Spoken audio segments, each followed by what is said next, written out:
Vishesha Shunyavadi Paschatya Desha Tarine.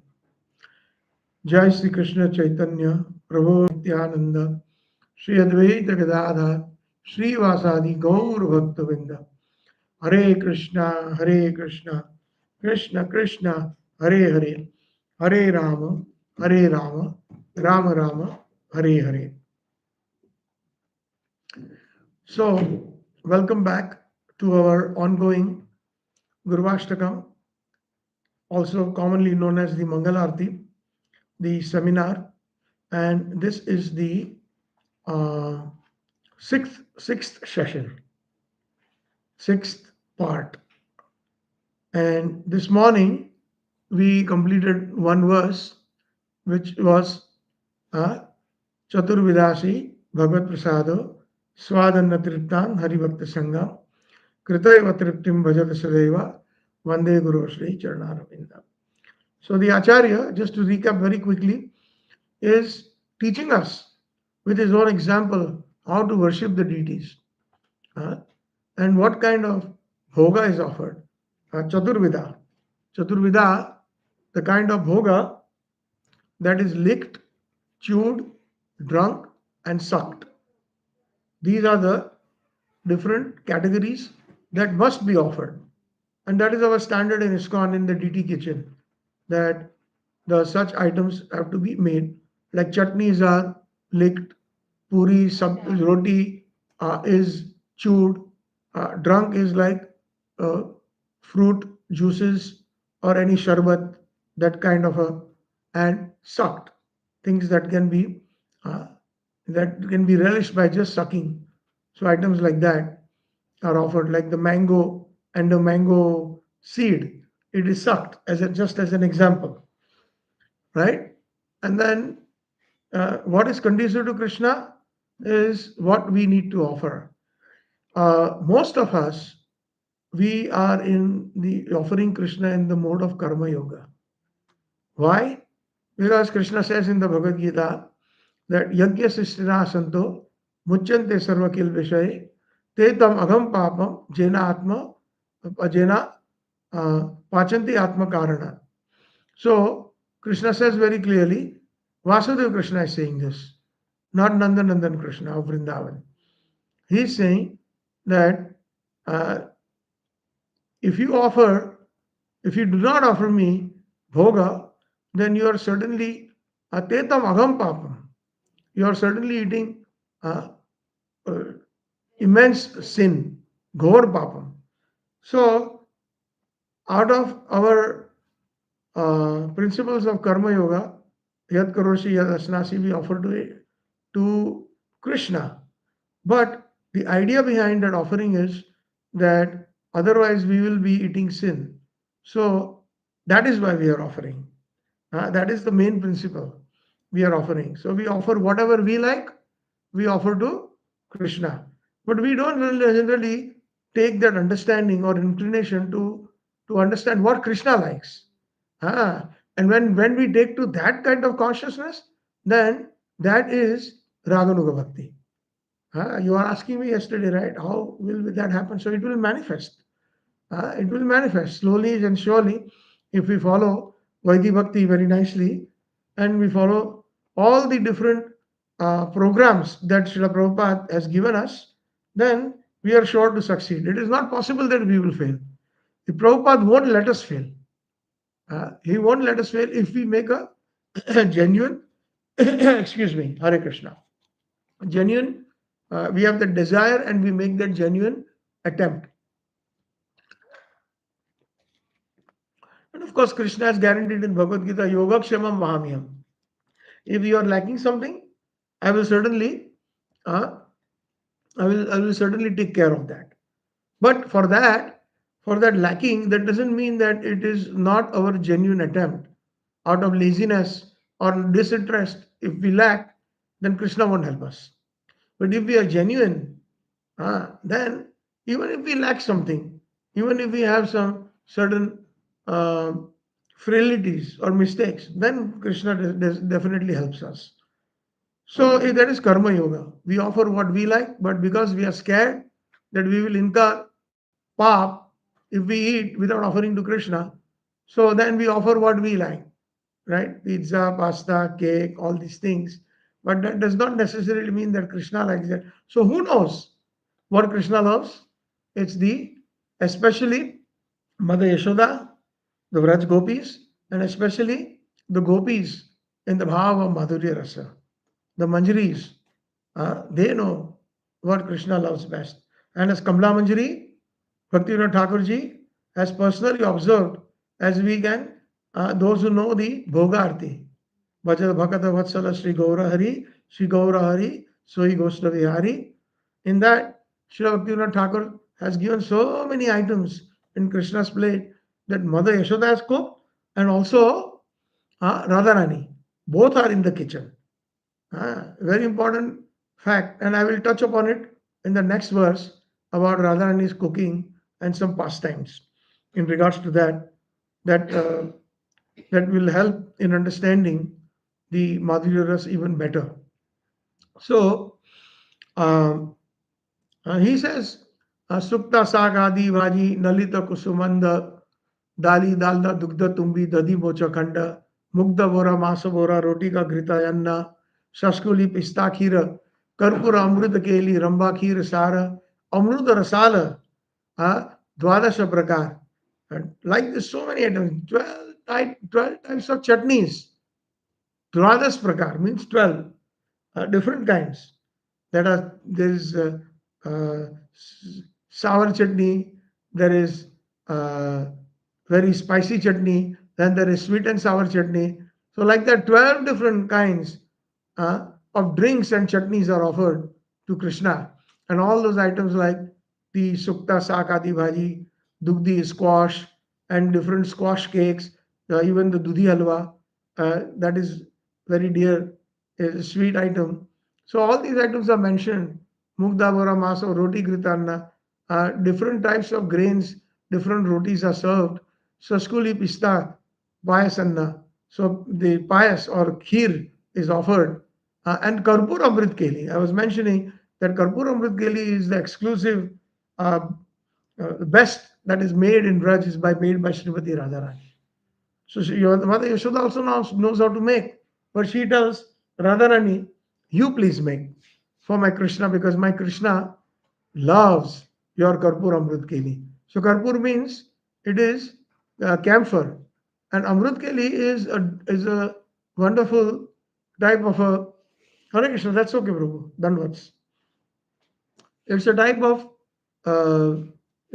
dravya, like in Srimad Bhagavatam.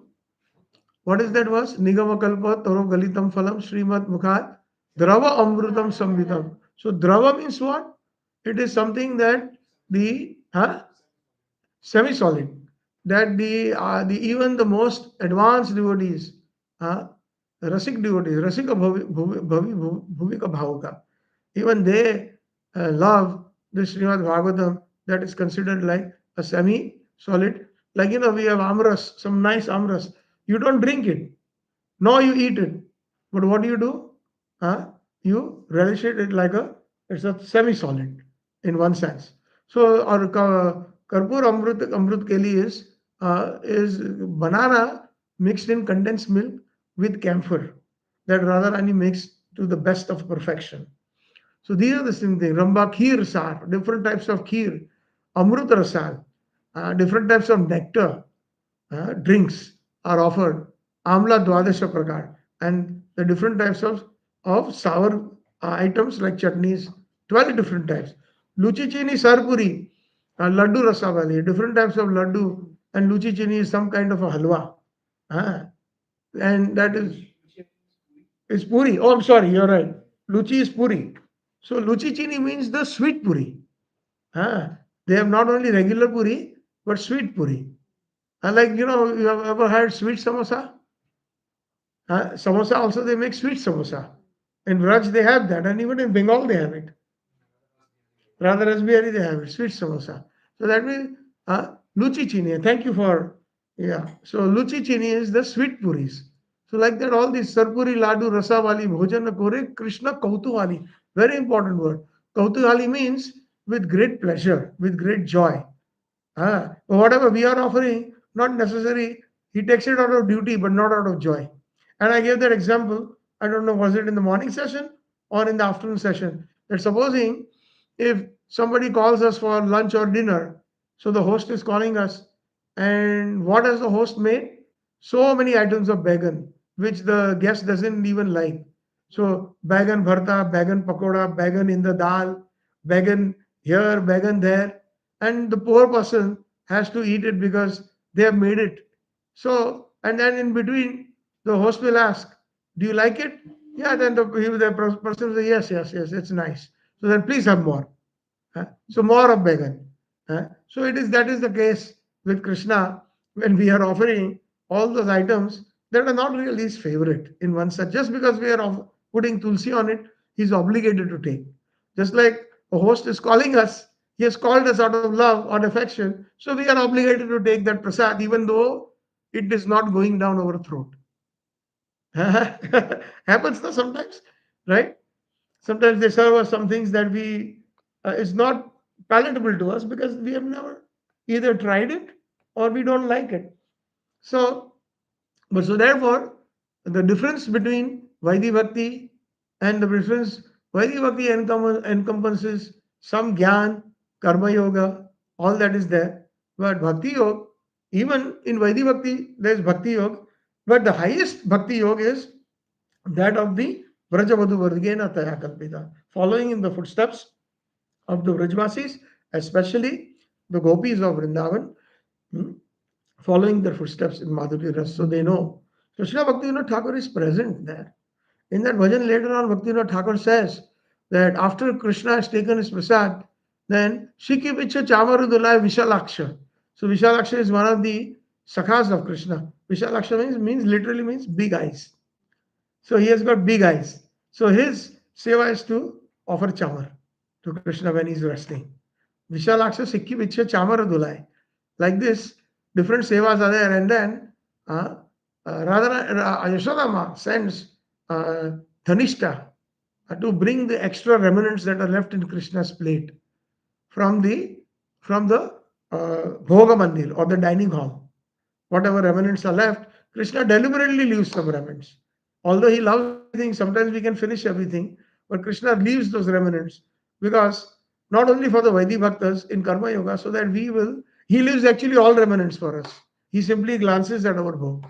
But when it comes to Vraj and when it comes to the pure devotees, he practically eats everything, but he still leaves some remnants because he knows my Radharani loves it.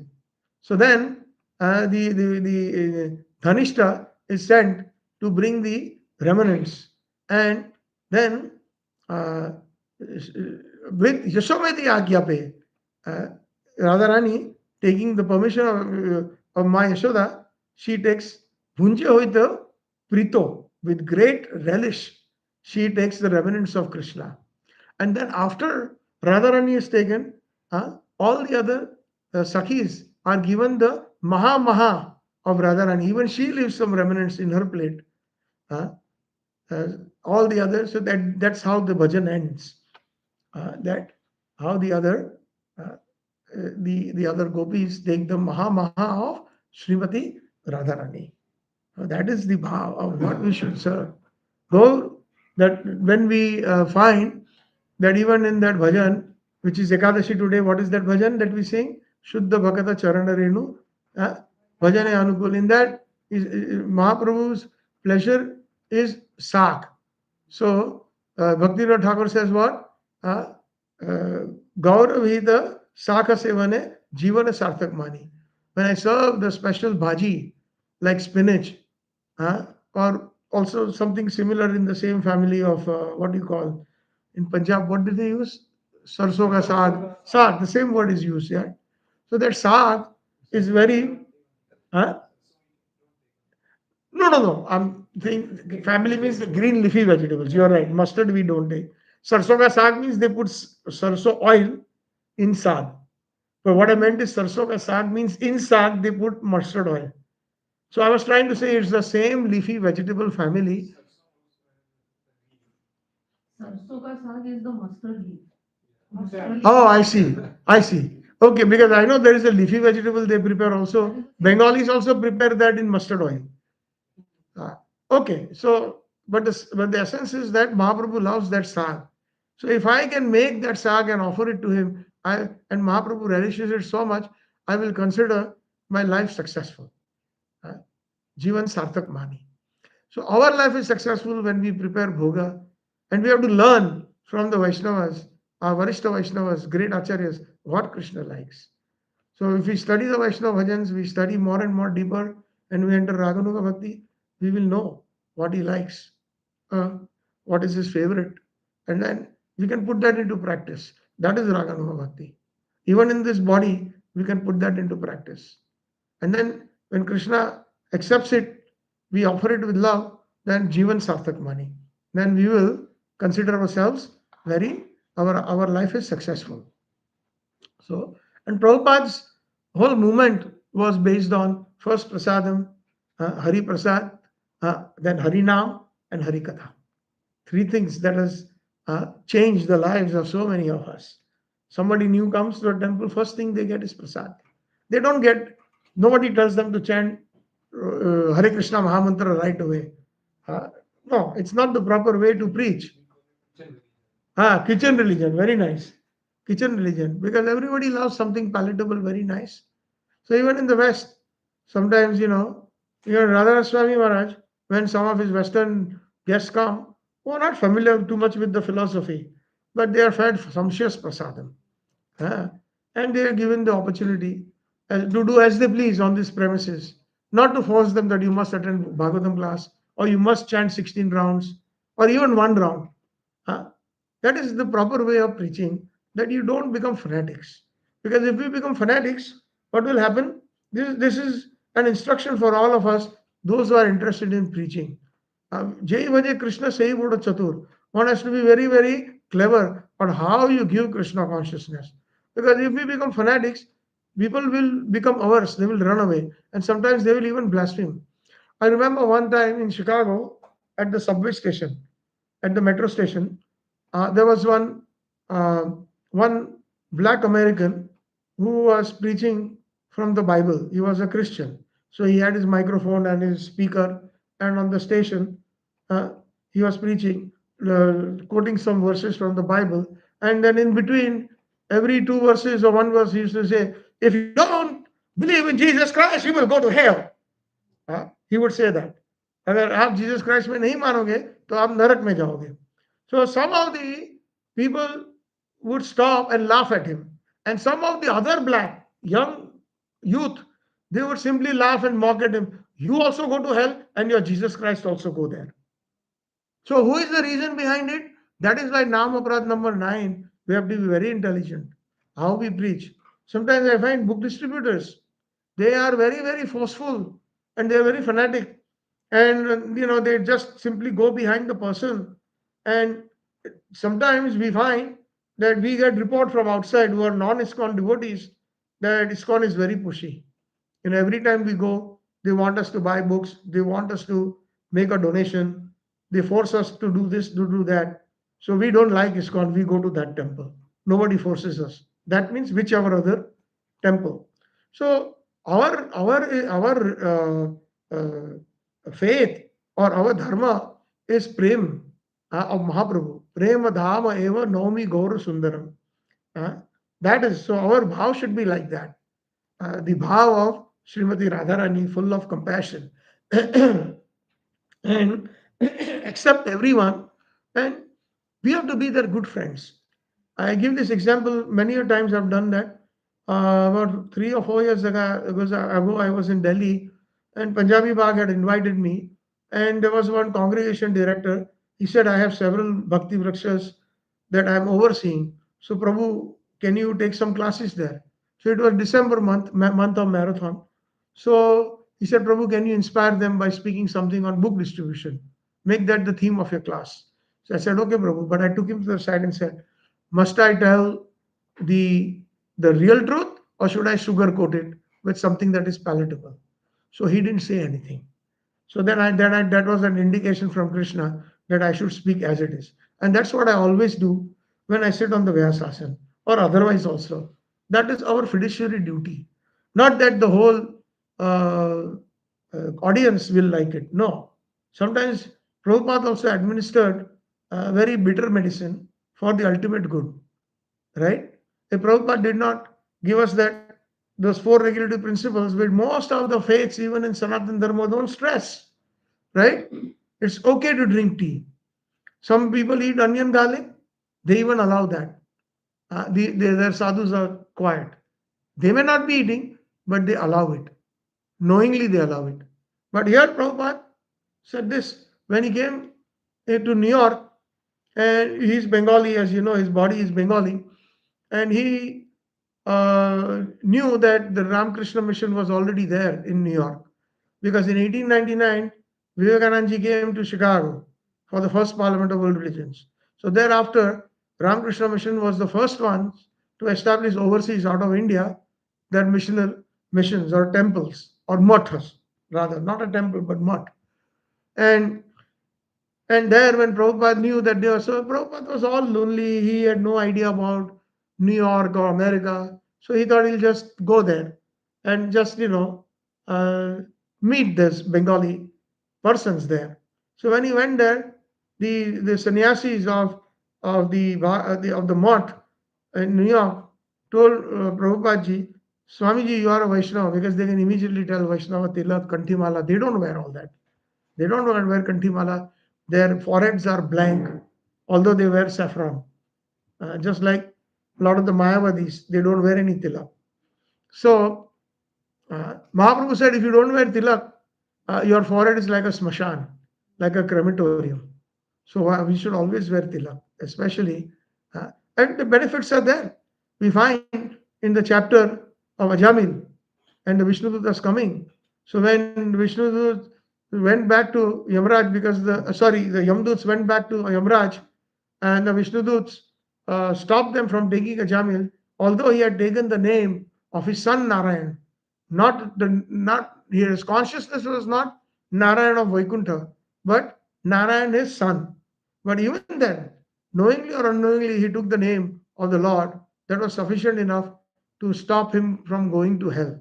The Yamdutas were stopped. He said, you are stopping us from doing our duty. He tells the uh, Vaikuntha Dutas, don't do that.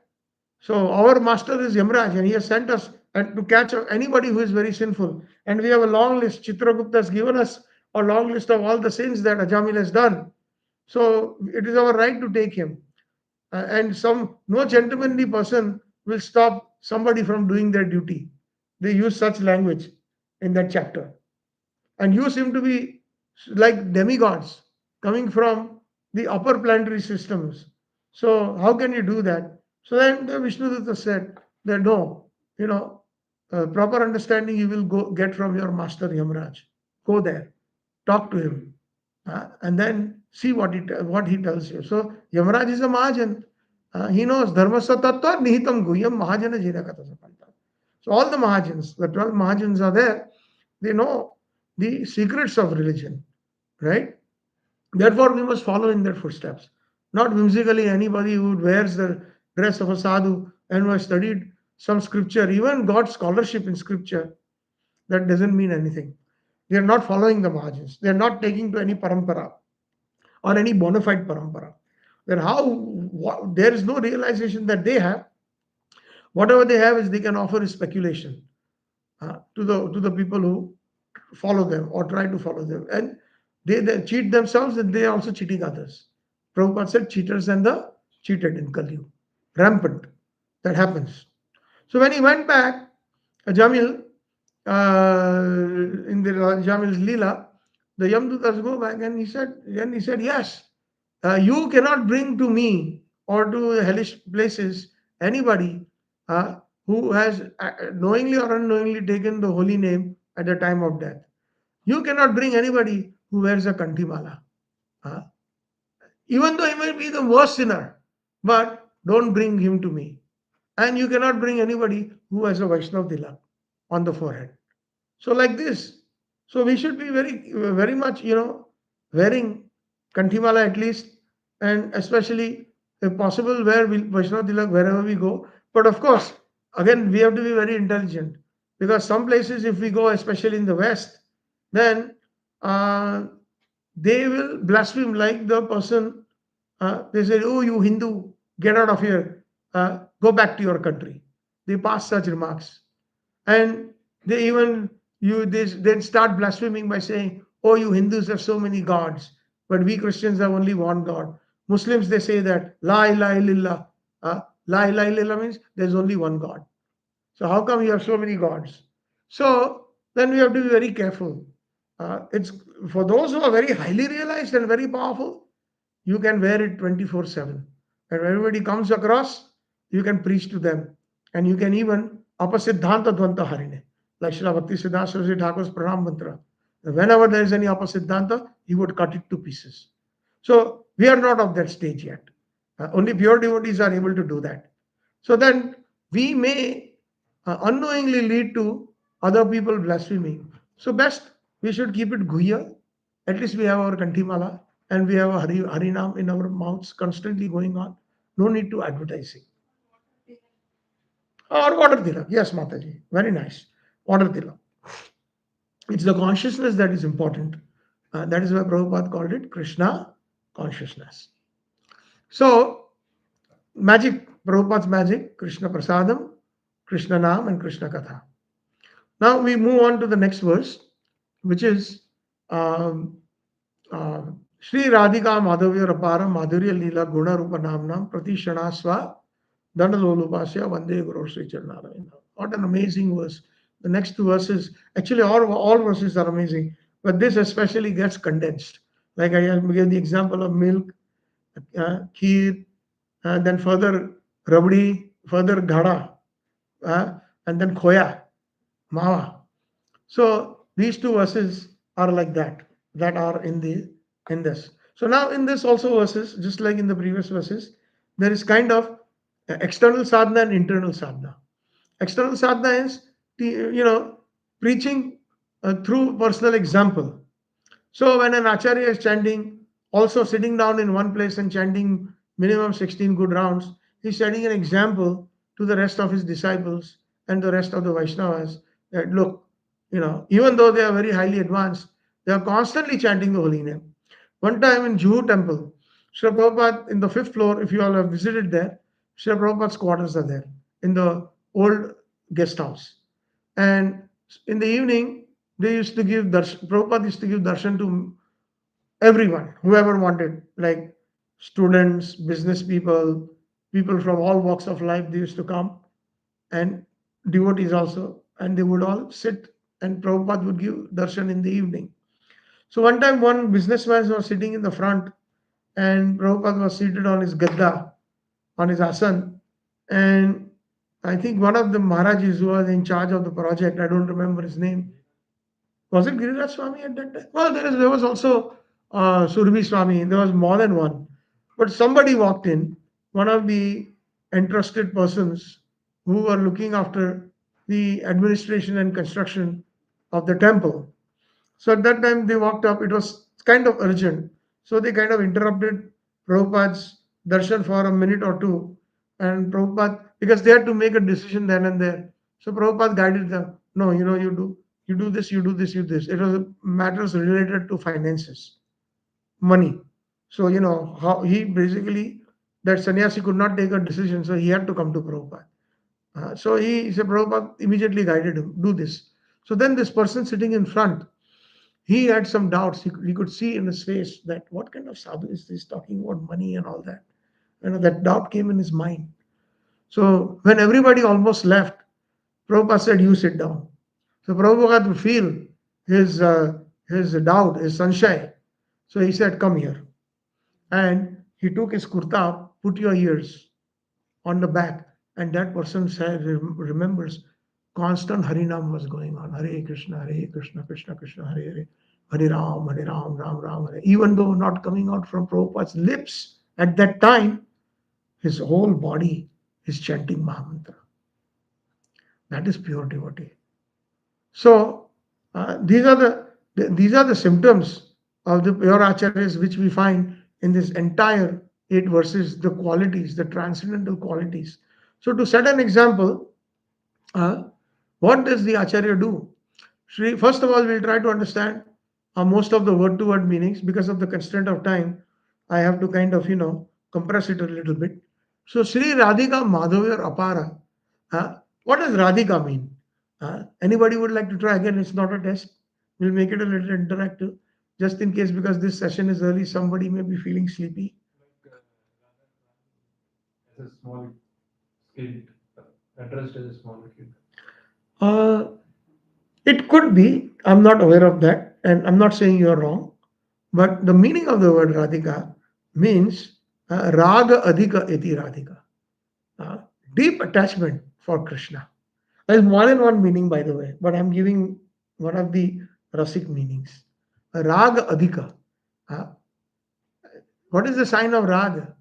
Uh, Sign of Raga is anyone who wears, especially uh, the sign of Raga is the Gunjamala.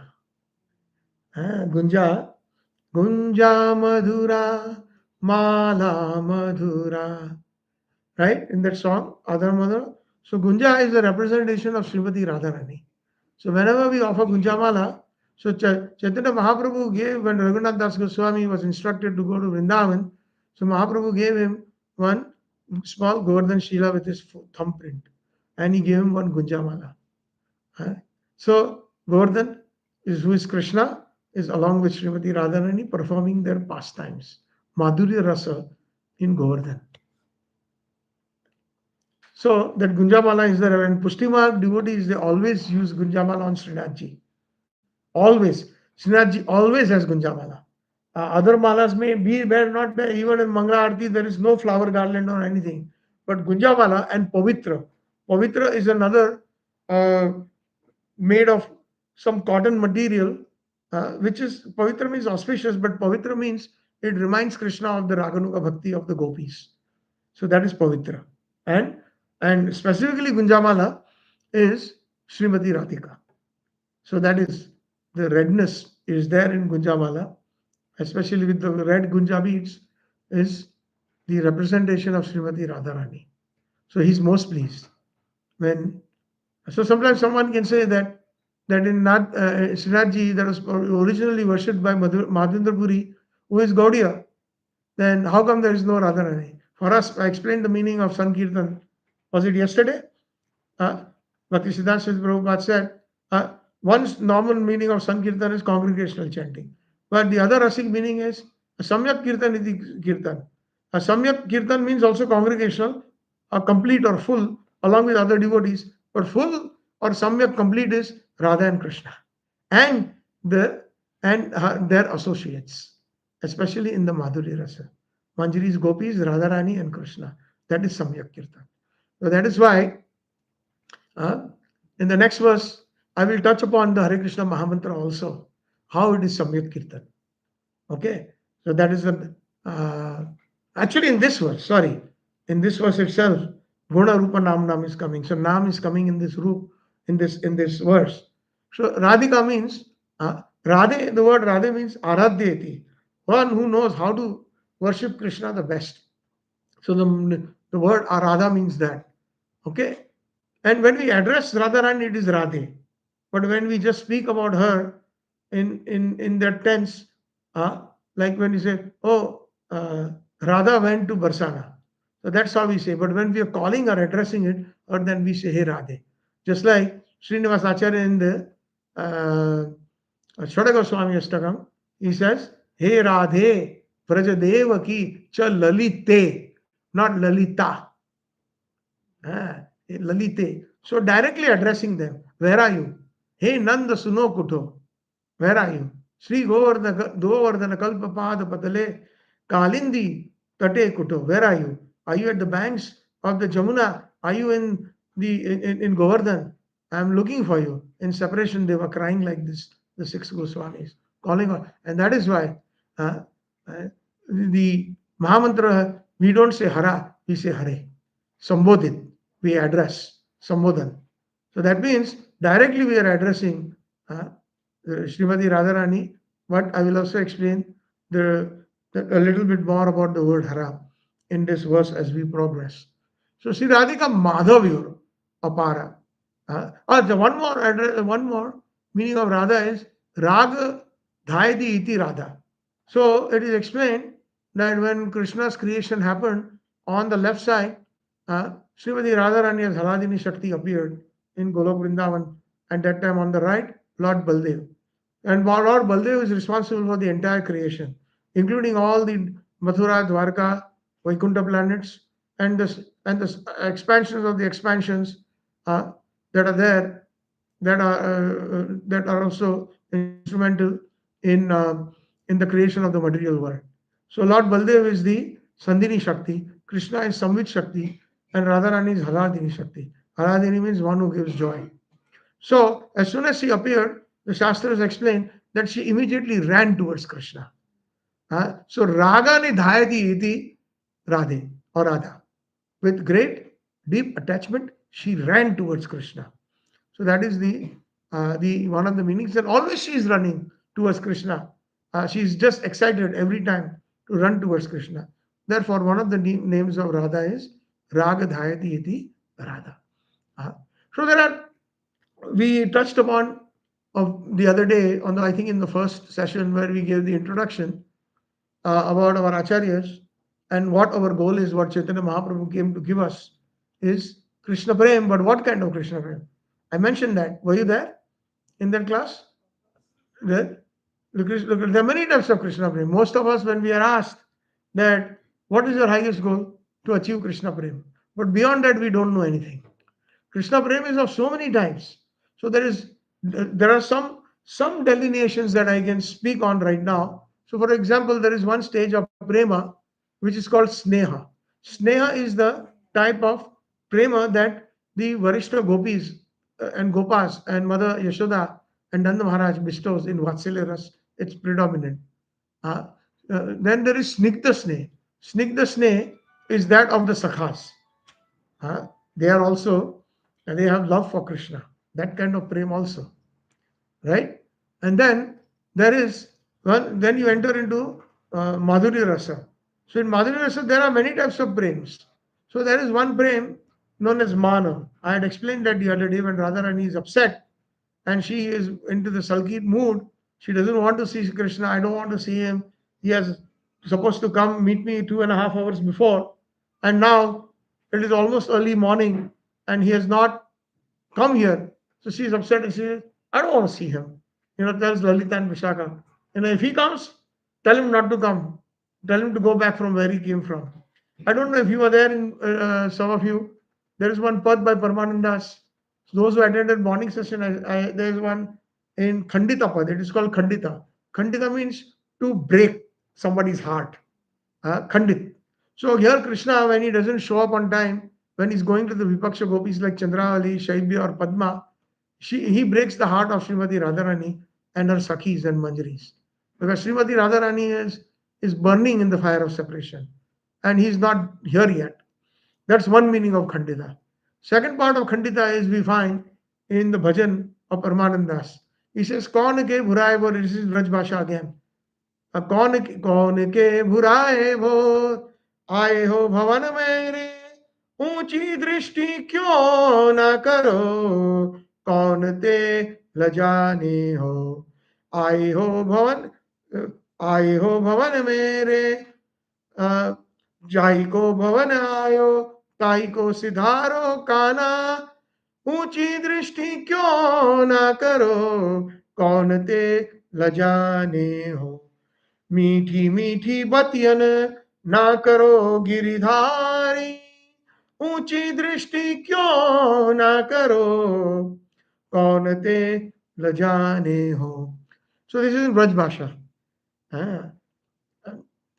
Braj Bhasha is what they speak when Nanda Baba, Yashoda Mai and all the Brajvasis, that's what they spoke. They didn't speak in Sanskrit.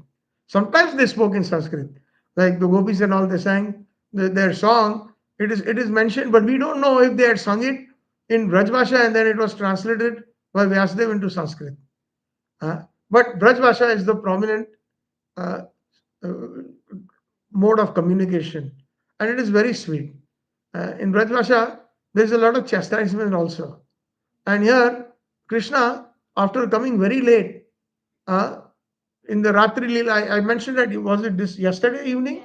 The different times of the day. So he's supposed to be there at 12 for the Abhisar or the union with Srimati Radharani and assisted by the other Gopis and Banjaris. But he's late. He comes at almost 2:30, 2.5 hours late. So then at that time, Paramanand Das ji, who is present as a Sakhi also, as one of the Swapaksha Gopis of Srimati Radharani, he actually sees that scenario. And at that time, it is said that either it is Srimati Radharani speaking, Vishaka speaking, or Lalita speaking.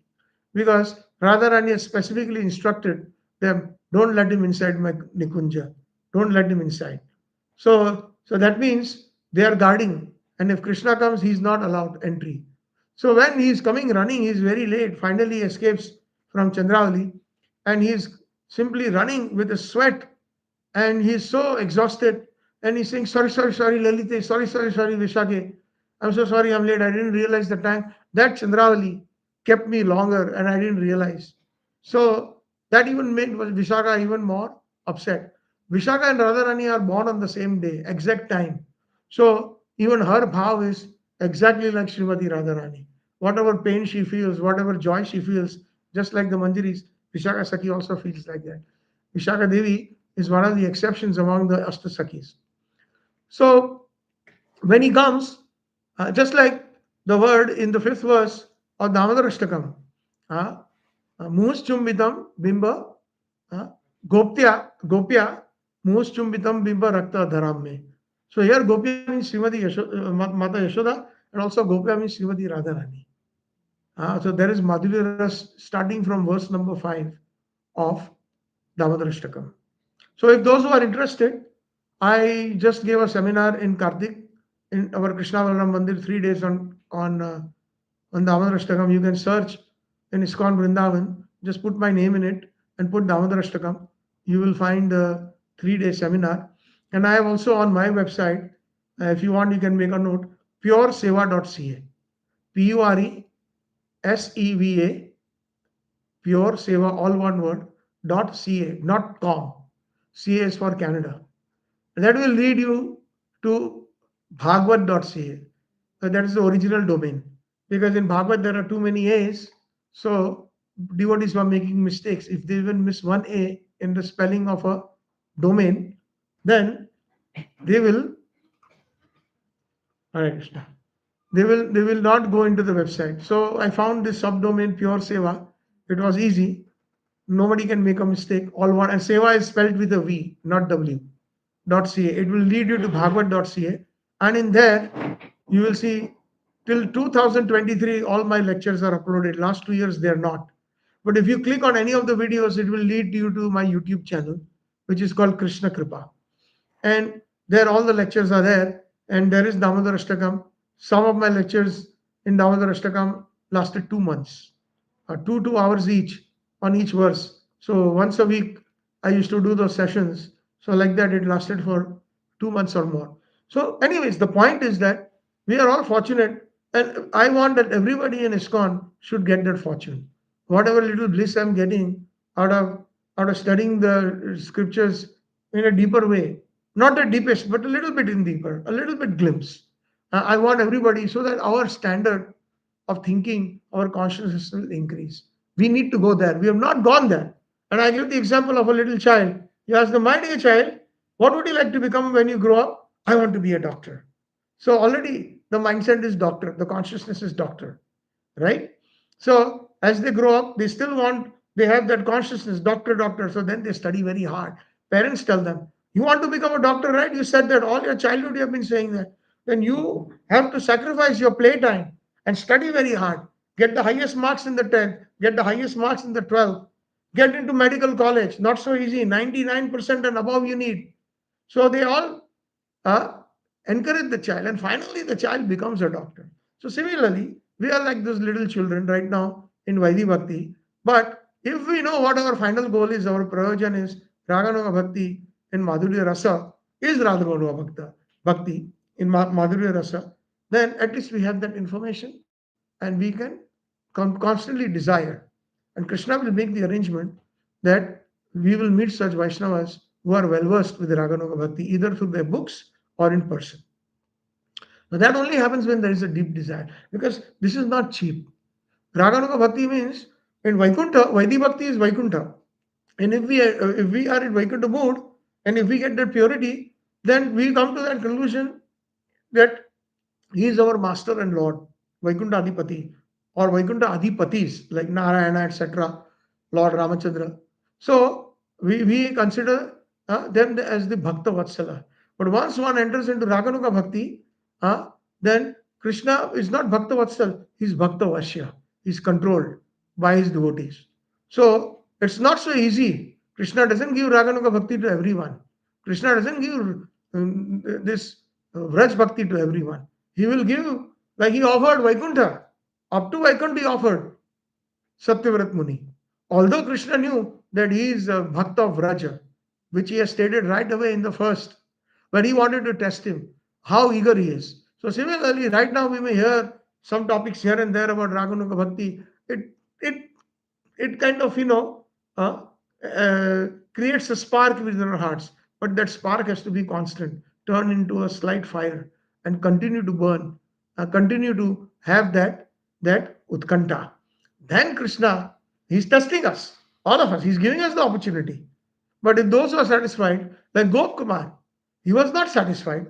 He went to the different regions of the creation. But somehow or the other, he was not satisfied. So finally, when he reached Golok Vrindavan, that's when he was satisfied. And Krishna was also waiting for him in open arms. So, like that, our goal should be the highest, nothing less. Like a chatak bird. Rup Goswami gives the example of a. How many of you heard about a chatak bird? You heard? Yes. Please tell us the qualities of a chatak bird, Prabhuji. Is it he who only drinks water from the moon, from the rain? The rain, not only the rain, but only in nakshatra. A particular, when the particular nakshatra comes, Swati nakshatra. The Swati nakshatra. It prefers to die, but will never drink the water from the pond or the rivers, or even the different, even regular rainwater. Swati nakshatra. So our Gaudiya Vaishnavas are like that we are not going to settle for anything less. No. Varam Deva Moksham, I don't need that. Sorry, wrong number. Navdhim, wrong number. Vaikuntha. Va. Na cha anye. Anya, I'm repeating this for the third time so that we can take this home again and again. What does anya mean, Prabhu? You have heard this before. Not a test, but do you remember? In that Damodarashtakam, Varam Deva Moksham na Moksham Avdhim na cha anya. Do you remember? Not that. You can say so, that Anya means not even the bhakti of Dhruva and Prahlad. Because if I get the bhakti of Dhruva and Prahlad, I will end up in Vaikuntha, which I have already rejected. So Krishna, in that conversation, loses. Like when we have a conversation, a debate, one person has to lose. So here Krishna loses because it is a samvad, Suksma samvad, a subtle conversation between Satyavrat Muni and Lord Krishna. This whole Damodarashtakam. So, when Krishna loses, he said, okay, tell me what you want then. I have offered you moksha, like that of the Brahmajyoti. You have rejected that. I am offering, so many people are standing in line. Pantas to koti satvatsara sampragamyo vayarathapi manaso muni pungavana. So many yogis are sitting in the yog dharana, drilling the respiration, pranayam, alom, vilom. They are doing that for thousands of years. But they are not even able to attain the light that emanates from the toenails of Krishna, which is Brahmajyoti. Rarely they attain Brahmajyoti also, such devotees. So, I will put you in front of the line. There are so many yogis waiting. Just like when we go to some big temples like Tirupati, and if we are VIP, we get to take darshan from the front. And there is a long 2, 3, 4, 5 mile queue. We are put in the front. So Satyavrat Muni is put in the front by Krishna. I'm pleased. You described so many wonderful things about me in the first 3 verses of Damodarashtakam. I'm pleased. Mango, kya chahiye? And he's chup. He's upset. Bhakta has the right to be upset at Krishna. That is Raganuga Bhakta. So the quality of Satyavrat Muni is not ordinary. So he does this, okay, fine. You want mukti, and Krishna is very tricky, naughty. I'll give you mukti. I'll bring you in front of the line. He's further upset. Okay. I understand. You are not one of those Brahmavadis or Mayavadis. You are a Vaishnava. So I'll take you to Vaikuntha. He's upset still. He's like, Varam Deva. Like we say, na, Prabhu, wake up. We say, Prabhu. Somebody is upset. We say, Prabhu, Mataji, bas. Abhi zyada nahi sunna hai. I don't want to hear anymore. So, and before you say anything else, you offer me any other bhakti besides Vraj bhakti. Dhruv and Prahlad, if you're offering me, that is also a no. Then Krishna says, Arre Baba, main haar gaya. Batao kya chahiye? What do you want? So then he says, I'm lost. I don't know what to offer you. So then, of course, he knows, but he wants to hear it from the bhakta. Idam te vapurnatham gopalam balam. Now, all the wonderful sweet pastimes that I saw in Vraj of yours, especially in the Bal Gopal, may that always manifest in my heart. So that is why. So where were we prior to giving this example? Because I always kind of go from one. Types of Krishna Prem. So we are like Chatak birds. We are like Chatak birds, the Gaudiya Vaishnavas. If we want to be, if we are satisfied with Bhagavad Gita and all our lives, we want that, then we will chant 16 good rounds, think of some wonderful Bhagavad Gita sloks when we leave our body, then we are not going to Golok. Definitely not going to Golok. We'll end up somewhere in Dwarka or Mathura, where we will have cognizance, or we will have the realization that Krishna is the Supreme Personality of Godhead.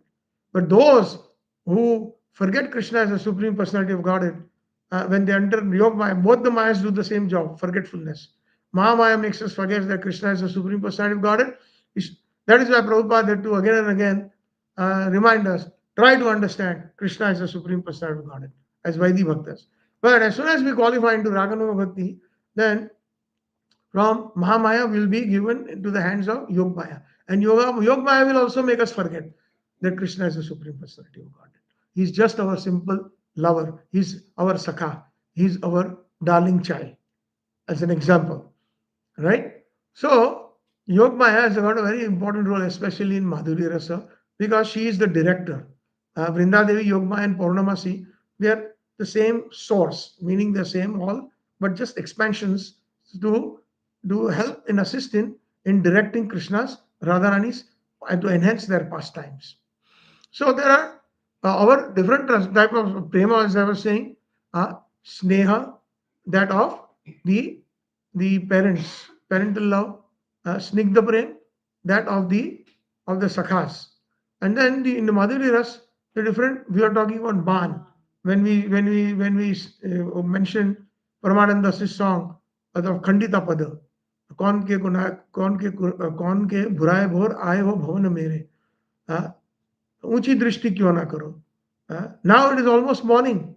The sunlight is slowly showing on the horizon. That's bhor, right? So now you are coming. And what has happened to you? Why aren't you looking us in the eye, chastising? That is the power of the gopis, Bhakta Vasya. So either Lalita Vishwa or Srimati Radharani saying this, that कौन ते लजाने हो? What have you done that? Why are you looking at the ground? Why aren't you looking at me in the eye? What is it that you have done? क्या लज्जाजनक काम किया है कि तुम हम आंख से आंख नहीं देख रहे हो? You are not looking at us eye to eye, or looking at me eye to eye. You are looking down at the floor, at the. So, जाई को भवन भावे ताई को सितारो गाना. Whosoever home you came from, you go back there. Get out. You're not needed here. So strict. Krishna sometimes they hear Vishaka is the most has got the most spicy tongue. तीखी जो जीभ कहते हैं ना हिंदी में, and she sometimes gives so harsh words like gari, mean abusive language. And Krishna loves that when that is used more than the Brahmanas who are well versed with the Vedas and the Purusha Sukta and all those wonderful Brahmanical prayers that are there. Krishna doesn't relish those as much as the abusive language that the gopis and Radharani uses. that gives him so much joy and pleasure. That is Ragatmika Bhakti. Of course, we cannot do that. We are Vaidhi Bhaktas. Actually, Prabhupada said when we are worshiping Radha Krishna, right now in our stage, we are worshiping Lakshmi Narayan. He had said that with awe and reverence, with that bow. Everything has to be perfect. We have to take a bath, then offer bhoga. If we go on the altar, we should not even eat anything. If we are doing abhishek, we should fast, not even drink water. As an example, many pujaris follow that very strictly. When you are offering bhoga to the Lord, we cannot wear contaminated clothes. That okay, they are clean, but there's a difference between clean and contaminated. Big difference. Clean can be that this just came out of the washing machine or from washing, and it looks very nice and clean, no mud, no spots. But the moment we have eaten food in this clothes, that it becomes contaminated. The moment we take these clothes and we sit on the bed, when we go to our rooms, then they immediately become contaminated. Then we cannot go to the altar. If we do that, then it's between us and Krishna. Haristane aparade tare harinam, Tomastane aparade nahi paritran. Narottam Das Thakur says that. So we have to be very careful. That is why we have to have the Brahminical qualities. All Vaishnavas should have that. Uh, we actually learned that from our grandmother, although we were in the Pushtimar. Everything that when we came to ISKCON, nothing was a surprise to us. As a matter of fact, when we, as an example, even when we were little kids, and when we went to the grandmother's home, and when sometimes we had to go for the call of nature, right, passing stool. So we had special towel left in the bathroom in one corner. So you take your good clothes out, change into that towel, go to the bathroom, pass stool, come back, take a shower, and that gamcha that you wore in the potty, right? You have to rinse it very nicely and again put it back in the corner so that the next person who goes, and if there is a lady, they have their special sari that they have to go wear that and go to the latrine. So all these rules and regulations we have to follow so that nothing gets contaminated. Everything is in the purest form. At least to the best of our ability, we should do that. Some we see that they come from the temple and uh, it is okay in ISKCON we do it. Pujaris they sometimes offer full dandavats on the floor, and sometimes pujaris when they finish offer make their offering, they put the offering and after the Gayatri Mantra they come outside the altar and they sometimes mix with the public. They touch. Sometimes they even pick up a child. Now the child is wearing diapers. Uh, so all these things they're completely contaminated. And then they go back on the altar. So that is not permitted. Proper training should be given. That no, as a matter of fact, in Pushtimar, what my grandmother followed, and all the Pushtimargis who are in seva, you're not allowed to touch them. In our childhood, we used to make fun of her. Can I touch you? Can I touch you? All the cousins of us, we would harass her. And once in a while, we even touched her. And the poor lady had to go take a full bath again in the middle of her seva. So we did that. We were very naughty.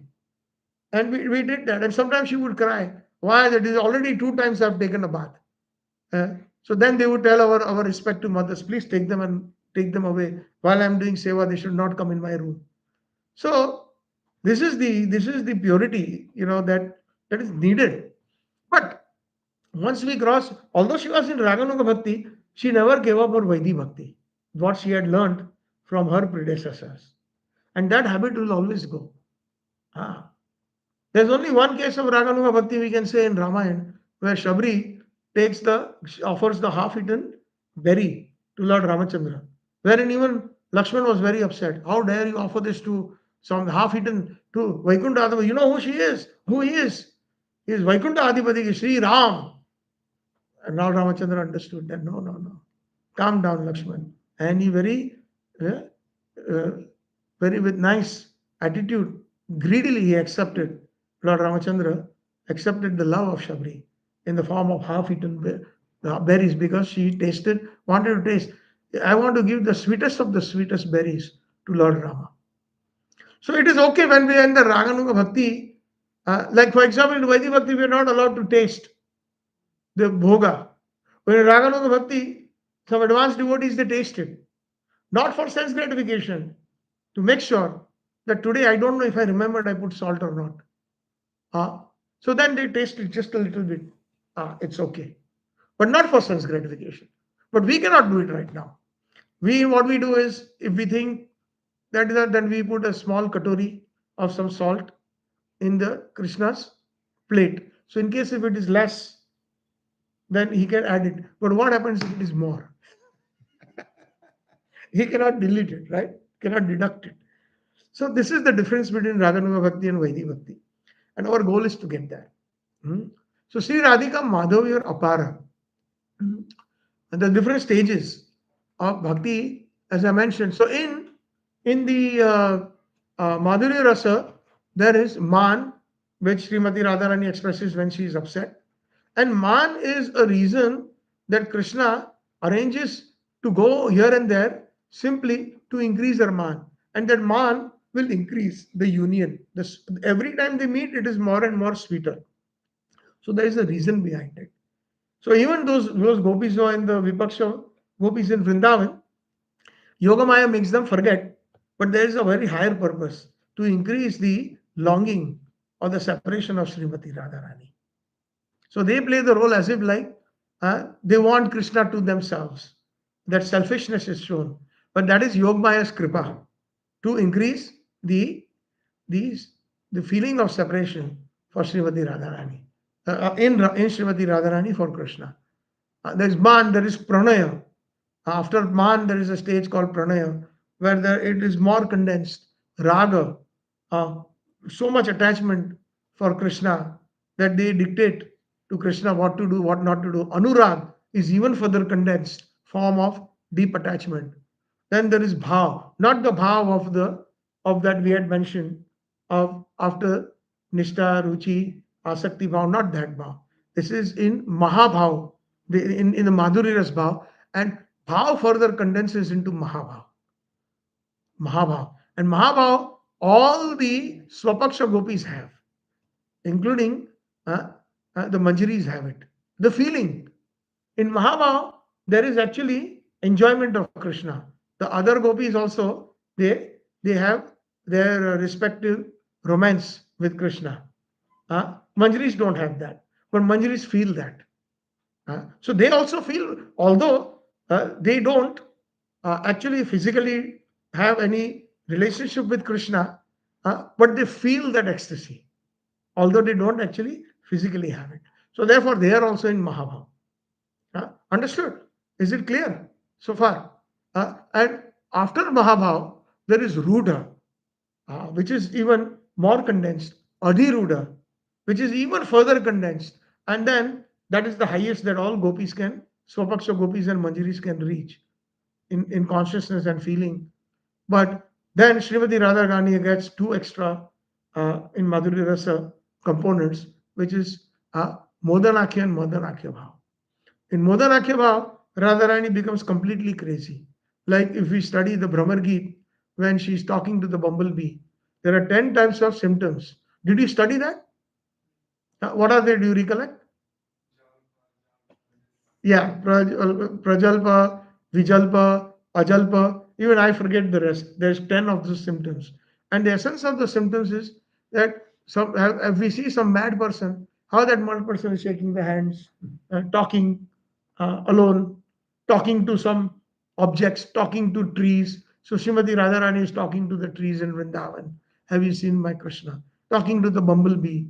That, you look like the servant of Krishna. He is also black, you are also black. From heart also, and even in your heart, you are also black. You have come to cheat me by giving me a message from the cheater. You think I'm going to believe him? She's talking to herself and the bee is listening. That is known as Modanakya. And Modanakya is like when you become completely crazy out of separation.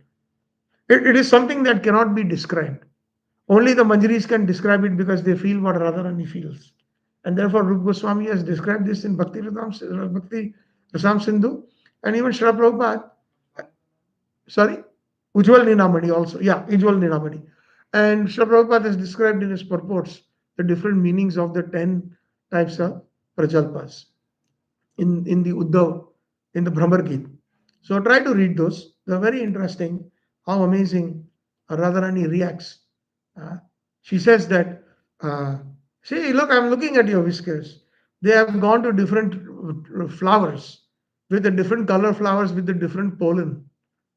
Some flowers are yellowish, so they have yellow pollen. Some flowers are kesari or saffron in color, so they have the kesar pollen. And the bees have to suck the honey. So they are known as Madhusudan, extract. So when they are in the process of putting the proboscis into the flower, into the main part of the flower, which is called what, the corona, I think that's what it is. Corona. In the corona, where there is the pollen is there, right in the center, and that's where they put in their injection like proboscis, and they extract the honey. But in the process, because they're brushing their whiskers with the pollen, the different colored pollen stick to the mustache.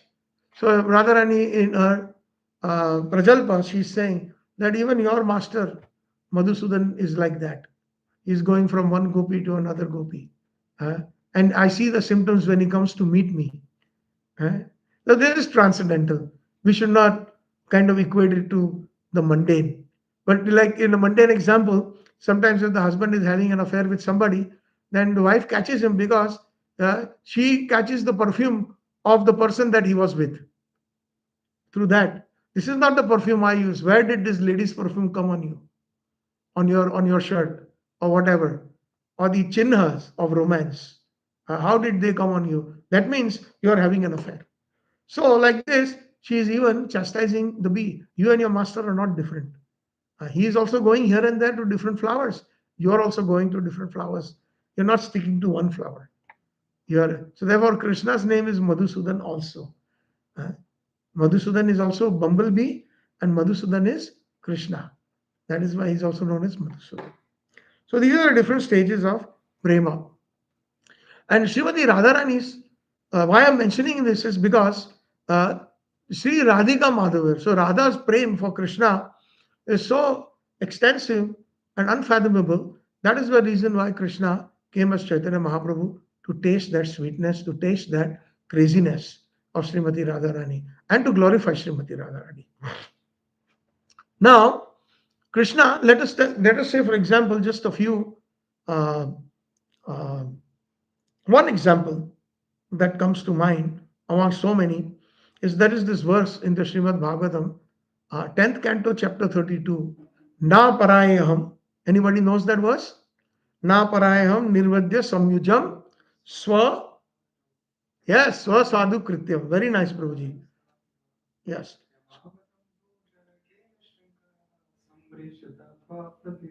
Very nice, Prabhuji. So the essence of that verse is that Krishna tells Radharani when he sees her and the gopis that I cannot repay you. Ah, I'm not able to repay my debt to you for your spotless seva, for your spotless love, and what you have rendered to me.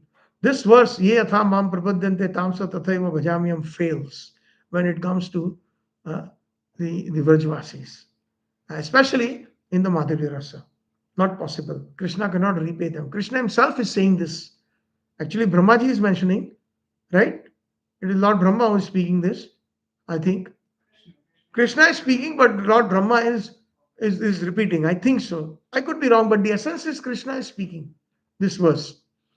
And this verse was also, Mahaprabhu remembers this verse and this particular incidents. Uh, Not Madhindapuri. Madhindapuri is different, where he's talking about the mixing camphor into the sandalwood and crushing it, and the Madhuri Rasa started from manifesting from clearly from Madhindapuri. So, but there is this Leela. When Krishna left Vrindavan, went to Mathura, then he went to Dwarka, and then many years he was in Dwarka. So one time there was this uh, solar eclipse, Surya Grahan, and it is considered very auspicious to take a bath in a pond or a lake, but especially more auspicious when one takes a bath in Kurukshetra. There is a special kund known as Ram Riddha. So when they all gathered and assembled from different parts of Bharatvarsh, they came to take a bath there. Uh, the Pandavas, Dwarkavasis, Dwarkadish, the queens of Dwarka, all the Rishigan, etc. They all came in huge amounts along with their ministers and all to take a bath in Kurukshetra. And all different parts of Bharat they came. And also from Vraj, the Vrajvasis came to take a bath. And in Vrajvasis, Mother Yashoda, Nanda Baba, the Sakhas came, the Sakhis came, and Srimati Radharani also came. Please try to take this example within your hearts, and then we will get a little glimpse who our acharyas are, because this whole Guruvashtakam is about the qualities of our acharyas. So, do you know this pastime, Prabhu? About Kurukshetra? No, okay. So, in this pastime, the Vrajvasis come, and at that time, on the banks of the Kunda, here is Srimati Radharani standing along with her associates, and on one side of the Kunda is Krishna standing. Okay, and they are so close, very, very close, but yet so far, very far.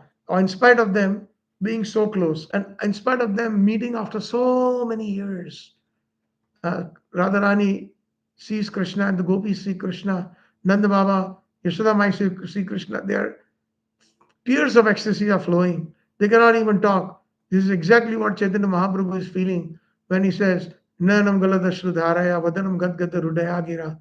I cannot even properly pronounce the name of Krishna, Gadgada, stammering. So, like that, the speech is incoherent. That is also one of the parts of the Prajalpas, the 10, incoherent speech. You cannot understand what that person is saying out of ecstasy. Clear words are not coming out of the mouth. So, when especially Krishna saw Srimati Radharani and the gopis, he felt very guilty, extremely guilty, and he felt so sorry. The first thing he did is he fell at the lotus feet of Srimati Radharani. And this verse is being mentioned. Now, na parayaham nirvadya samyujam swasadhu krityam. That I cannot repay you, Radharani, for all your love. I failed there. Please forgive me. He asked for, and he says, even in a lifetime of Brahma, I cannot. Your connection with me is beyond reproach. You have left your family members, your husbands, your children, and Pati Sutanvaya, Bhrata Bandhava in Gopi Geet, right? Same thing in this verse, Krishna is telling them. You have worshipped me, cutting all domestic ties at the fear of not being accepted back into your families. You have taken that big risk, which are very difficult to break. And that is the reason we have to make note what is the difference between the gopis of Vrindavan and the gopis or the queens of Dwarka. Of course, that example is there of Naraji, where he goes to Vrindavan, tries to get the dust of the Lord. That is one example. But here, the amazing thing that to make note in our hearts is Krishna married 16,108 times. He had that many queens. And from each queen, he had 10 boys and one girl. So 11. Now, can you imagine? Although he could expand himself 16,108 times, but the queens, when they have their own kids, like in the beginning, when there's only husband and wife alone, then there is more attention.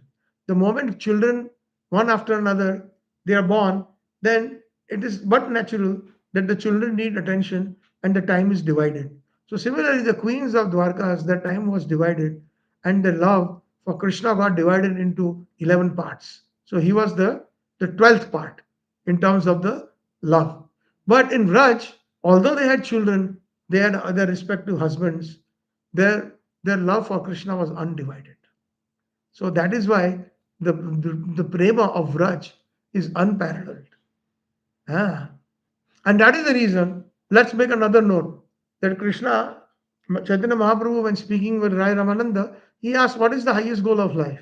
So please substantiate Madhya Lila chapter 8, it with your references from Shastra. You have to speak from the different slokas supporting whatever you say to in answering my question. But what is the highest goal of life? So Rai Ramanand is none other than Vishakha Sakhi, right? She knows everything, even more than Krishna. because she knows Radharani.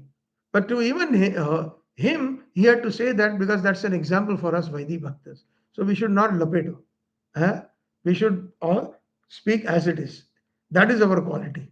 Because even though we are not qualified to sit on the Vyasasana, but as long as we speak as it is from Srila Prabhupada's purports, from his teachings, then somehow or the other we get qualified, at least for that time period.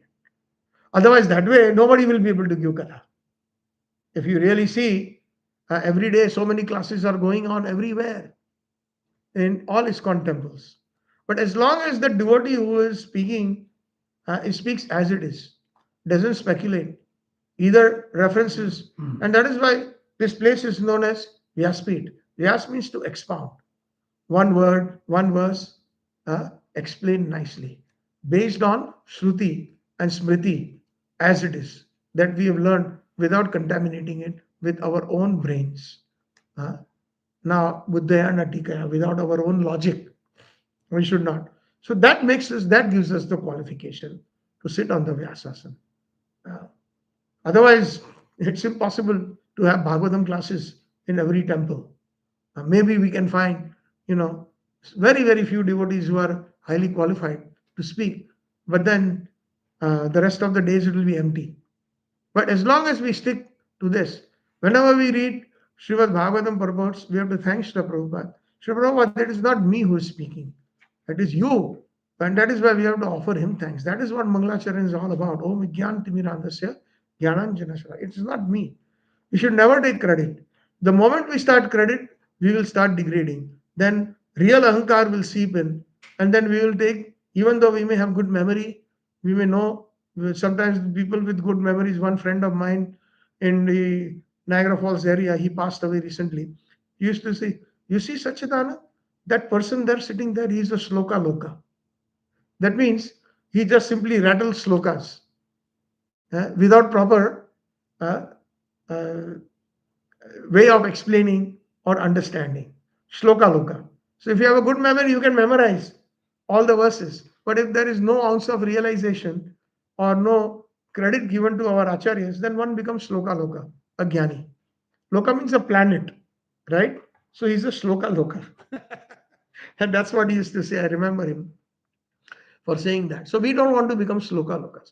We may know minimum shlokas, but we have to become sargrahi Vaishnavas. To understand the essence of what our acharyas are trying to give us. That's the most important thing. So, na parayaham nirvidya samyujam swasadhukritam. I cannot repay you. Therefore, what is your compensation? Let your own glories be your compensation. Meaning, your prema for me is glorious. And that itself is the compensation. I cannot personally give. मुझ में सामर्थ्य नहीं है आपको कुछ देने के लिए. I have no capability of repaying you. So Krishna tells that to Srimati Radharani at the banks of Ramridha Kund in Kurukshetra. And Srimati Radharani is taking a feedback when he tries to touch Radharani's feet. That, no. What are you doing? You are our Swami.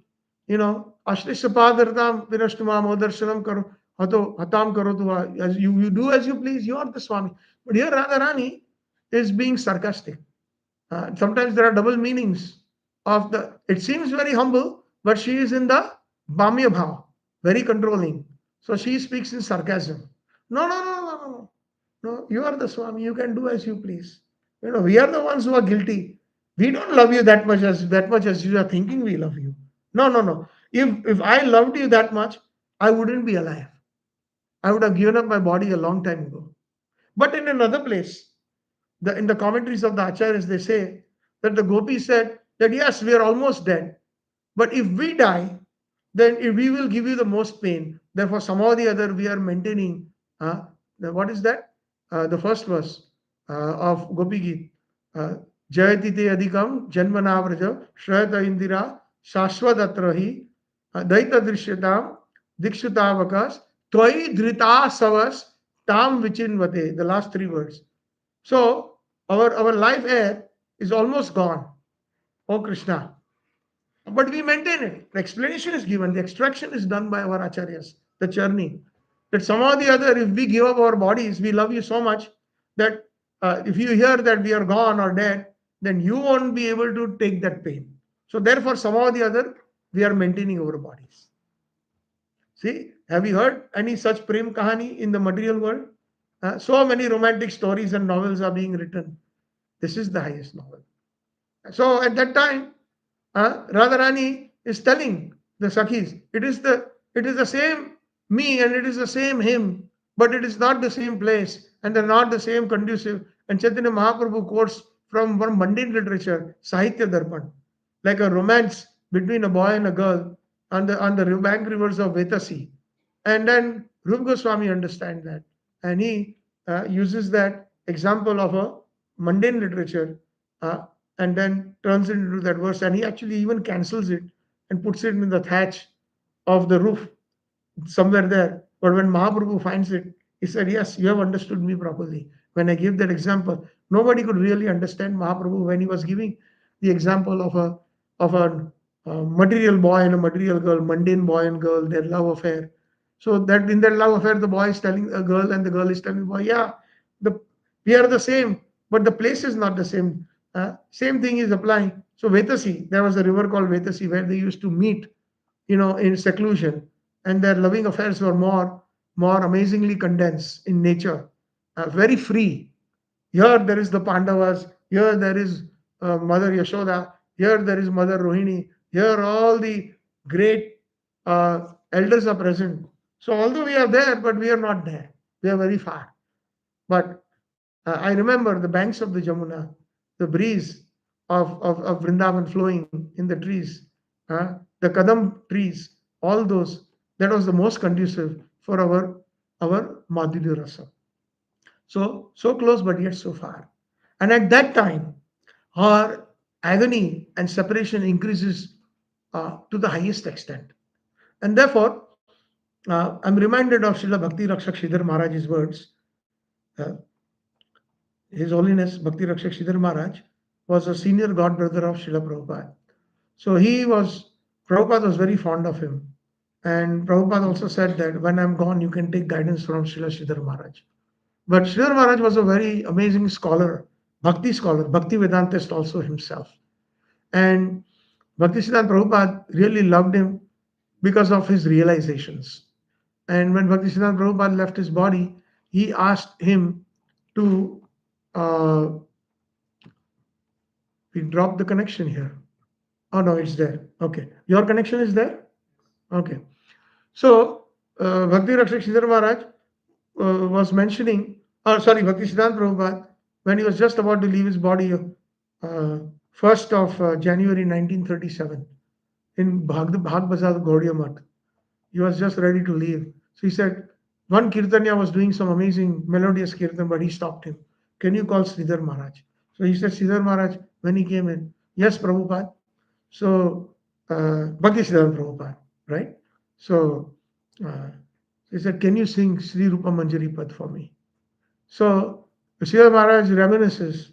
He's remembering it. I cannot even sing. I croak like a frog.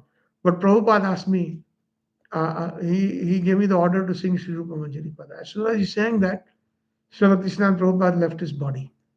He just said Hare Krishna when the bhajan was over and he left his body.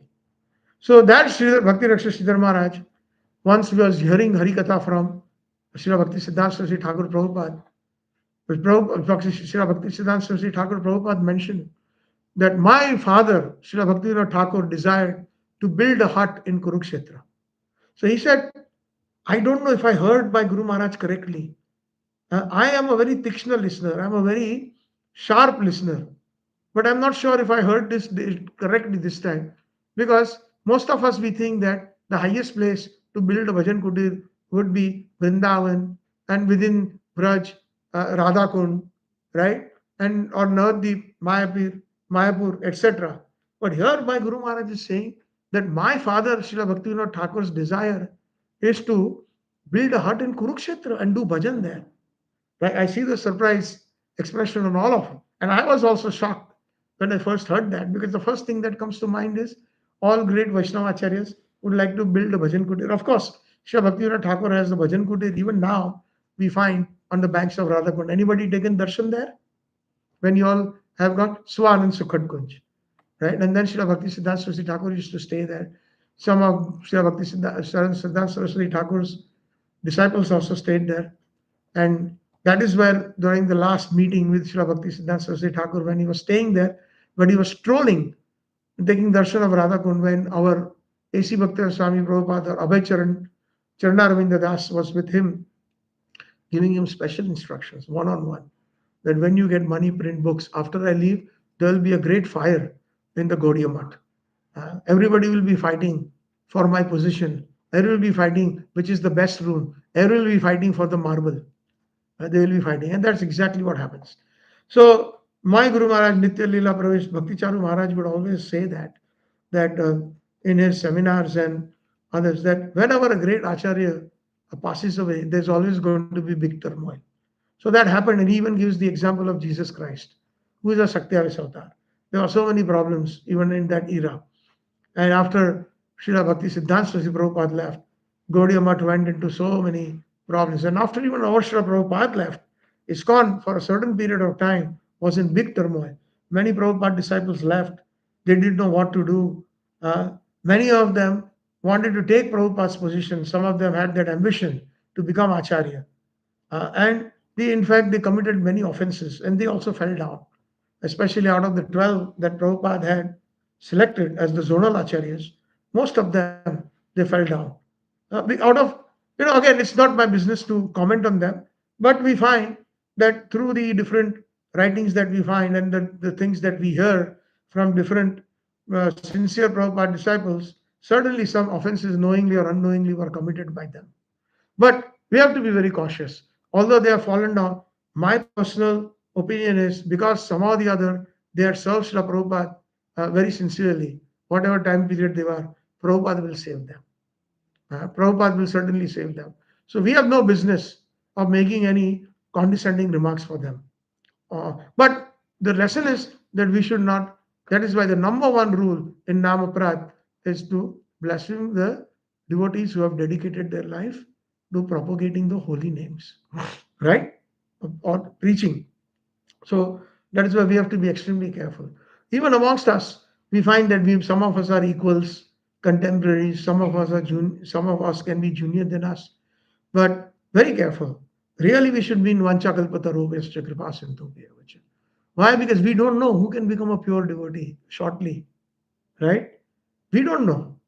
The process. If Jagai and Madhai can become pure devotees, if a dacoit like Valmiki, Ratnakar, can become a pure devotee and can compose the entire Ramayana, which was manifest within his heart even before Ramayana happened. It is not that he compiled Ramayana after Ramayana happened. On the banks of the Tamasa river, the entire Ramayana he received in the heart even before Ramayana actually happened. So this can happen to any one of us. So the safest position is not to respect all. That is why Amanena, Mandena, Kirtanya, Sadhari should be the best policy for all of us. That way we are playing it very safe. So that's how Krishna is apologizing. And at that time, Bhaktivinoda Thakur is saying that my Radharani feels so much separation, the burning of separation of its highest degree, that here he is and I cannot even touch him. I cannot even embrace him. I cannot even speak sweet words. He cannot speak sweet words of romance to me because of the situation where we are. And that time she really feels like leaving her body in that fever of separation. So at that time, Bhaktivinoda Thakur as Kamla Manjari is thinking that my Radharani needs the most assistance. I want to hug her and put her to my chest so that it will cool off her separation. That will be my attempt. Just like in our normal experience in this world, if somebody very dear dies in the family, say the husband passes away, and the wife is crying and out of control. So some of her best friends or her sisters are very close. They put her to her chest. Matro, don't cry. And they try to pacify. If she's alone, she won't be pacified, right? She will go even more crazy.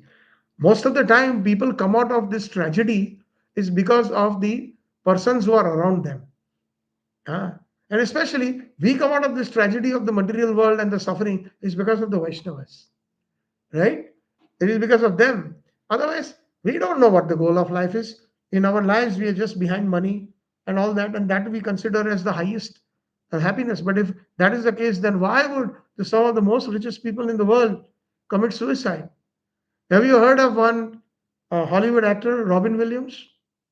He was a comedian, very popular in Hollywood, and he used to make everybody laugh. Really wonderful comedian, but he died all alone in a very morose way. He hung himself from his belt in his closet. On one of the hooks in the closet, he took his waist belt and put a noose around him, and he hung himself in his own closet. So somebody was making the whole world laugh. He himself died. So we know that all these things in the material world don't really work. Only the Vaishnavas can come to our rescue. So similarly, Kamala Manjari wants to come to the rescue of Srimati Radha. A friend in need is a friend indeed. At that time, she needs the most help. She needs the most extinguishing her forest fire or davanal. She needs the most. And that is where I want to do my bhajan. So that, because when our acharyas do bhajan, they are doing bhajan and contemplating on the leelas of Radha Krishna in their state, even when they are present in their body. That's what they do. That is called Smaran Dasha. I explained that earlier this morning when we described the different dashas. Varan Dasha, right? Smaran Dasha. So that is the Siddhi in Prayojan when we reach that stage. So it doesn't mean that the moment we get that, like we get what we call in our modern education, we get the certificate or the convocation degree, a PhD, or masters or bachelors, then we are done. Done, finished, right? We have achieved that degree. But it is not like that case in that of even when they get that samadhi stage or that prayojan, it is not that they immediately transported to Golok Vrindavan. They are still here. They're still here and they're practicing their bhajan in Smaran Dasha. So in Smaran Dasha, that is what they think of the different, their lalsa, that this is what I desire, that when Radharani is at Kurukshetra, when she needs the most help, I would like to build a hut there. And I would be sitting there in Kurukshetra and contemplating how I can pacify her, how I can mitigate her pain of separation. So this is the highest. That is why we are, Radha Dasyam is the highest. Most of us, even in ISKCON, don't know that. Our goal is, as Gaudiya Vaishnavas, first Srimati Radharani, then Krishna. If Radharani is happy, we are pleased with Krishna. If Krishna upsets Radharani, we are upset with Krishna. And I like to give this example that sometimes when husband and wife are quarreling, and the wife goes back home to her mother and to her sisters, she said, "Dekho na, isne aisa kiya, aaj to had kar di. Today he has crossed the limit. This is what he did." So then immediately they will all say, "Ha, you don't need to go back to him. Let him learn his lesson. If he is behaved like a rascal, let him deserve it." But then one day, that same wife will say, "Today my husband is so kind and so nice, so romantic. Today I didn't have to do anything in the house. The moment I woke up, breakfast was ready for me. And he even cooked and he even spoke some wonderful sweet words." Then the mother, when she hears from the daughter, she will tell everyone. She will tell her sister and the family, "My Jamai is the best in the whole world." So for us, Krishna is the best until he gives pleasure to Srimati Radharani. The moment he gives her pain, then he is like, pariah, out. We don't need you. You have hurt our Pran Sakhi. Look how much she is crying. So this is the bhav of the Madhurya Rasa, where there is separation, union, separation, union, separation, union. Like Srimati Radharani is so much, so her love is so great for Krishna that even Krishna Jaydev Goswami had written this: Smarala Garala Kadanam Mama Sirashi Mandanam Dehi Pada Pallava Udaram Dehi Pada Pallava Udaram Jaya Jaya Deva Hari. Jaydev Goswami, One time he was sitting and composing Geet Govind. Geet Govind is a very, it has got some Vaidhi Bhakti songs like the Dasa Avatar Stotra, where it describes the different avatars. But there are most of the songs in Geet Govinda are of Madhurya Rasa and of romance, very deep romance that Jayadeva Goswami has described. Perhaps he is also Manjari, but we don't know who he is because that is in the 11th century, 11th or 12th century. Jayadeva Goswami appeared, and Chaitanya Mahaprabhu was very fond of hearing Jayadeva Goswami songs, Chandidas and Vidyapati. And these two great personalities, Rai Ramanand and Sarup Damodar Goswami, used to sing them in the Gambira. Radharani told them that, oh, he's crazy, he wants to get my bhav, but he's going to go really crazy. He will hurt himself. He will be rolling in the ground. Thorns will hurt him, little stones will hurt him, pebbles will hurt him, he will bleed. So he said, you really want to go? Krishna says, yes, I want to attain your bhav. Okay, fine. So be it. Be careful what you are asking for.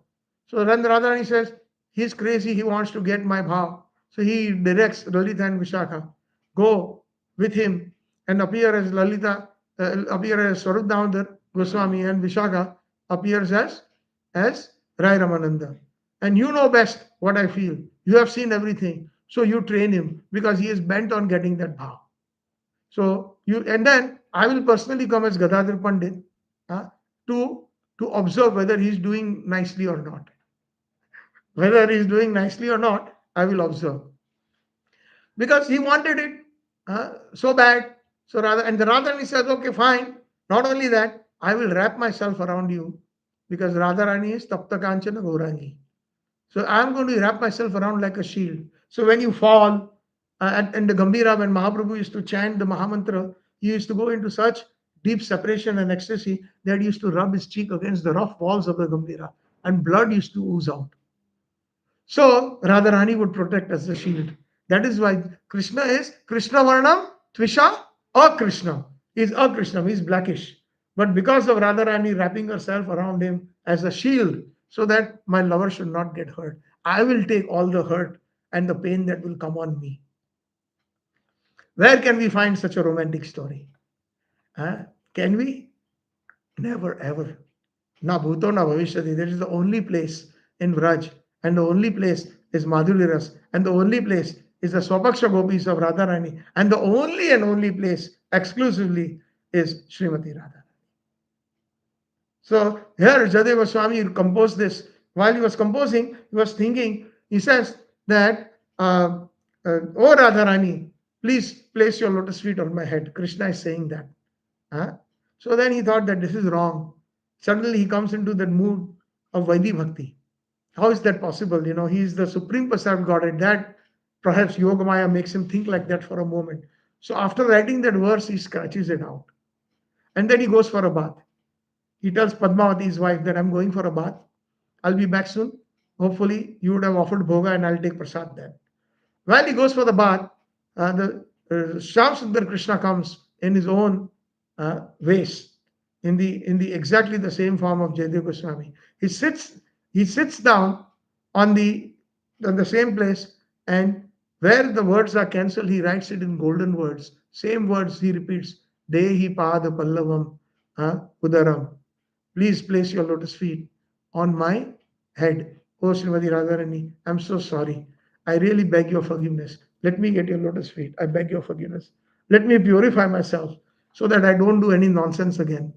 Let me get that feeling, how you feel and how much pain I'm giving you. Instead of catching ears, he's saying, put your lotus feet on my head. Dehi pada pallava. So that is Srimati Radharani. That is Madhurya Rasa. Therefore, please be kind and allow your lotus feet to decorate my head. So that is Sri Radha, unlimited in bliss for Krishna. So according to the next word, Sri Radhika Madhavi Urapar. Madhav means, according to Sri Adi Shankaracharya, the original Shankaracharya, in his commentary on Vishnu Sahasranam, he has mentioned that Madhav means, Dhava means the husband or the consort, and Ma means Mahalakshmi. So the consort of Mahalakshmi is Vishnu or Narayana, right? So that is one of the names of. But Madhava in Vraj. So this morning we explained the Pramukh Naam and the Gunanam and Pramukhnam, right? What is Gunanam? Example? You were there, right? Bhagavan. Yeah, Bhagwan, Paramatma, Varam Deva, Varishad, Ishvara, Prabhu. So these are all names of the Lord, but they are Gauniya Nam. But Prabhu Nam is Hey Radha, Vrindavan, Bihari, Hey Madan Mohan, Hey Gopinath, Hey Nandanandan, Hey Yashodanandan, Hey Ras Bihari, Iti. Or the entire Jai Radha Madhav is Pramukh Nams. In Gitavali, Bhakti Thakurji has composed this song. Only the names of the Lord. So, like that, in this particular, Madhav means, in Vraj means, Ma means no. Like Maya means not. Right? Ya means this. So, Ma Kasvasid Dhanam in Isopanishad. Right? Do not take the wealth of others. Ma. So, Ma Dhava. So Radharani is always saying, don't run away from me. Dhava means dhavyati. Stay a little bit longer, Krishna. Don't run away. The gopis are saying, don't run away, Krishna. Stay. So one of the meanings, the Rasic meanings of the word Madhav is, don't run away, oh Krishna. We just met just now. Although it has been hours, but they say, only now we met. Stay a little longer. Madhava, don't go away. Don't run away. So, Apara. Apar means unlimited, different pastimes. So, what is the Acharya doing? The Acharya in Vaidhi Bhakti and in teaching the different disciples and Vaishnavas, he is describing Sri Radhika Madhavya Madhurya Leela Guna Rupa Namna. He is describing, speaking about Srimad Bhagavatam, and successfully when he comes to the 10th canto, it becomes more and more condensed, and then we find their commentaries, etc., are describing the wonderful pastimes of Radha and Krishna, unlimited pastimes, apar Leela, unlimited pastimes of. So now unlimited pastimes we can see even in Damodar Ashtakam, Namo Deva Damodar Ananta Vishnu, right? The other day I mentioned that what does Vishnu mean in the Damodar Ashtakam? Does anybody remember? Sanatana Goswami has given a commentary on that, and I had mentioned it in my second session, if I'm not mistaken. Satyavrat Muni has already given up Vaikuntha in verse number 4, right? Number 5, he is also envisioning the kissing of the gopis or Mother Yashoda in Vraj, kissing Krishna, right? And then what happens? According to Sanatana Goswami, that vision disappears, that Spurti disappears. Because now he has to be further tested. He is actually endeavoring very hard to get into Madhurya Rasa. That greed has arisen in him. So then he does a Sankirtan. And Sankirtan is the only way to attract Krishna. And even the gopis did Sankirtan as Gopi Geet, and then Krishna appeared again. Sankirtan is the one most sublime way of attracting Krishna. Equipment for life. Okay. Okay, so I can wind up. Yeah, no problem. Because they have considered timing accordingly. No problem. So, what was the last saying? What was my last words? Sankirtan. So, Sankirtan at all levels is most important. Even the gopis did Sankirtan, even Krishna did Sankirtan. In the Gambhira, when he chanted Hare Krishna, Krishna Krishna, Hare Hare, Hare Ram, Ram Ram, continuously for 12 years. So Nama Chintamani, it gives us whatever desire we have. So what was the desire of Nandanandan? To obtain Radha Bhav. So he took shelter of the holy names. So at all levels, the shelter of the holy names must be taken. And we find that through the examples of that. So Satyavrat Muni is crying, Namo Deva Damodar, Ananta Vishnu. Ananta, unlimited Vishnu. And this Vishnu means the all-pervading, Sarvavyapi Krishna, who is simultaneously present everywhere in Vraj, on the banks of Radhakund, at Vamshivat, in Vrindavan, in in the different 12 forests. He is present in the different caves of Govardhan, at Radhakund, Shyamkund. Simultaneously he is present.